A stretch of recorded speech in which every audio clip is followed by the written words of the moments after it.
अस्सलाम वालेकुम, welcome to my channel professional studies portal A1। आज हम स्टार्ट करेंगे बहुत ही important subject principles of auditing.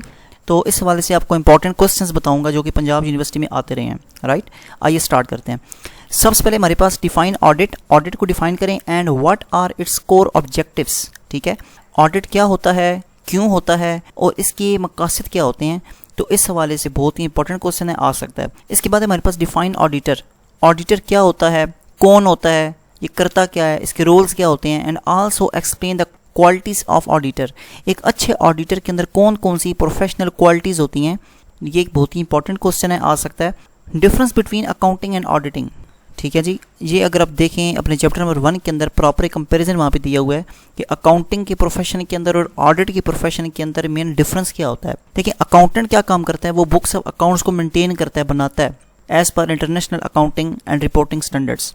Auditing के अंदर क्या काम होता है, जो ऑडिटर होता है वो क्या करता है कि अपने ऑडिट के स्टैंडर्ड्स के मुताबिक बुक्स ऑफ अकाउंट्स का ऑडिट करता है और ऑडिट करने के बाद वो फिर कंपनी की मैनेजमेंट को अवेयर करता है, उसको बताता है कि आया इस कंपनी की जो फाइनेंशियल स्टेटमेंट्स जो हैं ये लॉ की कंप्लायंस की गई है, इसके अंदर ये नहीं की गई।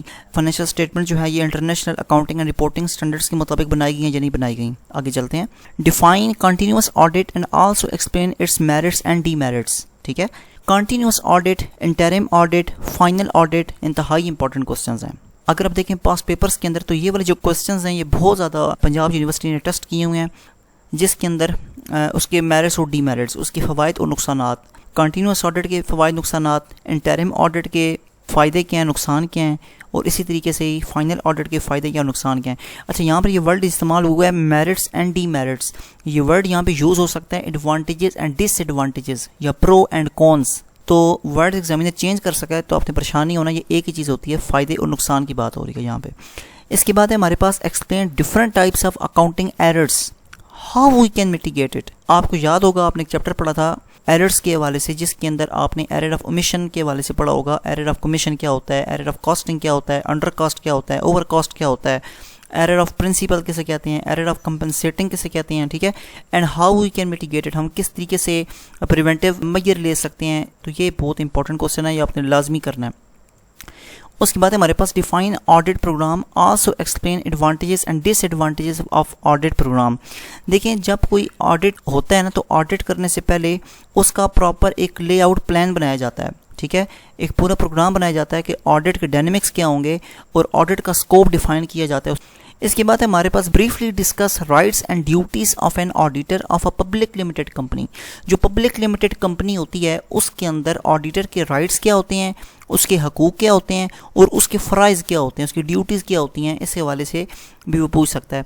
इसके बाद हमारे पास explain the legal provisions related to appointment and removal of auditor in Pakistan. कि पाकिस्तान के अंदर अगर हम ऑडिट के हवाले से बात करें तो ऐसी कौन कौन सी लीगल प्रोविजंस हैं।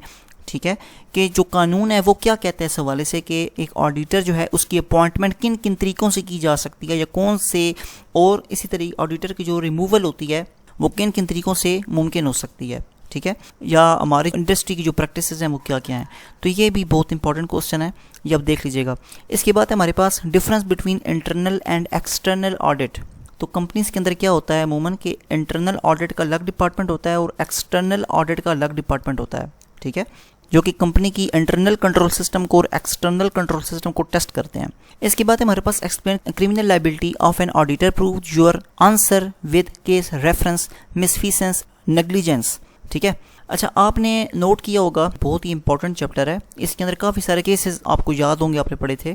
तो उन तमाम केसेस के अंदर ये दो केसेस बहुत ही इंपॉर्टेंट हैं और पंजाब यूनिवर्सिटी ने अगर आप पास पेपर ट्रेंड देखें तो ये दो टॉपिक्स बहुत ज़्यादा उन्होंने टेस्ट किए हुए हैं अपने पेपर्स के अंदर, तो ये अपने लाजमी करने हैं। इसके बाद हमारे पास explain the auditor liabilities for misfeasance with the support of legal cases. ठीक है, कि अगर कोई मिसफीसेंस का केस होता है तो उसके अंदर जो ऑडिटर की लाइबिलिटी है वो क्या होती है, उसको एक्सप्लेन करें। अच्छा, इसके बाद हमारे पास what is meant by statutory report, what are its contents, also give specimen of such report. ठीक है, कि स्टैट्यूटरी रिपोर्ट क्या होती है और उसका जो स्पेसिमेन है उसके हवाले से आपसे वो पूछ सकता है कि बताएं स्टैट्यूटरी रिपोर्ट क्या होती है और उसके अंदर कौन कौन सी चीज़ें आती हैं। ठीक है, कौन कौन सी ऐसे आइटम्स हैं जो उस रिपोर्ट का हिस्सा बनते हैं। राइट, इसके बाद हमारे पास difference between qualified and non qualified report या अनक्वालिफाइड रिपोर्ट, ठीक है, ये आपने पढ़ी होंगी रिपोर्ट्स वगैरह, रिपोर्ट्स की टाइप्स आपने पढ़ी होंगी, जिसके अंदर आप ओपिनियन के हवाले से बात करते हैं कि ये हमारा क्वालिफाइड ओपिनियन था या अनक्वालिफाइड ओपिनियन था, ठीक है, तो ये बहुत ज़्यादा इंपॉर्टेंट है। इसके बाद हमारे पास define vouching, what are the objectives and techniques of vouching, ठीक है, ये बहुत इंपॉर्टेंट क्वेश्चन है, ये भी आपने लाजमन करना है। जी आगे चलते हैं। Define vouching, also explain important steps to be taken vouching of. देखें अब जो वाउचिंग होती है ना, वाउचिंग, ठीक है, जो वाउचर्स वगैरह बनते हैं कंपनीज़ के अंदर, ऑर्गेनाइजेशंस के अंदर, तो ये मुख्तलिफ़ किस्म की ट्रांजेक्शन्स हैं, तो ये अपने लाजमी करनी है, जिसके अंदर हम कैश, अक्सर कंपनीज क्या करती हैं कि कैश परचेज़ करती हैं, उधार पे सेल कर देती हैं, कंपनी ने कुछ पेमेंट्स भी करनी होती हैं, सम टाइम कंपनी का रेंट आता है, सम टाइम टैक्सेस के मामलात होते हैं, सेल परचेज़ का काम होता है, कंपनी क्या करती है कि अपने प्रॉफिट्स के ऊपर डिविडेंड पे कर रही होती है, ठीक है, तो ये इस तरह की चीज़ें हैं, salaries, wages, sales of investments, तो ये वाउचिंग से रेलिवेंट जितनी भी चीज़ें हैं ये आपने लाजमी करनी है, ये बहुत इंपॉर्टेंट है और आ सकती हैं। इसके बाद है define verification and elaborate it's techniques, how would you verify the following. इसमें आप वेरिफिकेशन के हवाले से आपने टॉपिक पढ़ा होगा, ये बहुत इंपॉर्टेंट टॉपिक है, और ये भी अगर आप पास पेपर ट्रेंड देखें तो बहुत ज़्यादा पंजाब यूनिवर्सिटी ने टेस्ट किया हुआ है, ये लाजमी आपने करना है, ठीक है। इसके अंदर बहुत सारी जो चीज़ें होती हैं उसकी वेरिफिकेशन होती है, जिस तरीके से कैश इन हैंड की, कैश एट बैंक की, बैंक लोन्स की, इन्वेस्टमेंट्स की, जो कंपनी का जो फिक्स्ड एसेट्स होते हैं जिसके अंदर फर्नीचर्स हैं, फिक्सचर्स हैं, ठीक है, तो ये तमाम तर चीज़ें जो हैं वो इसकी वेरिफिकेशन होती है, तो ये आपने लाजमी करना है। इसके बाद आपने पढ़ा होगा कि इंडस्ट्रीज़ के अंदर जो मुख्तलिफ प्रैक्टिसेस होती हैं ऑडिट की, ठीक है, explain fundamentals of auditing during examination of following industries. मुख्तलिफ तरह की इंडस्ट्रीज़ होती हैं जिसके अंदर हमारे पास सीमेंट की इंडस्ट्री है, बैंकिंग की इंडस्ट्री है, होटल इंडस्ट्री है, इंश्योरेंस कंपनीज है, न्यूज़पेपर इंडस्ट्री है, एंड शुगर, टेक्सटाइल मिल्स वगैरह। इसके अंदर वो आपसे ये पूछ सकता है कि बताएं अगर एक ऑडिटर बैंक में जाता है, बैंकिंग इंडस्ट्री का ऑडिट करता है, तो बैंकिंग की जो ऑडिट की जो रिक्वायरमेंट्स हैं वो क्या क्या हो सकती हैं, ठीक है। देखिए हर इंडस्ट्री के जो डायनेमिक्स हैं अपने अपने होते हैं, और हर इंडस्ट्री का जो ऑडिट होता है या उसका जो स्कोप डिफाइन होता है वो उसके ऑपरेशंस के ऊपर डिपेंड करता है, तो ये आपने लाजमी सारी चीज़ें तैयार करनी हैं, ठीक है। उम्मीद है आपके लिए ये वीडियो हेल्पफुल साबित हुई होगी, दुआ में याद रखिएगा। अल्लाह हाफिज़।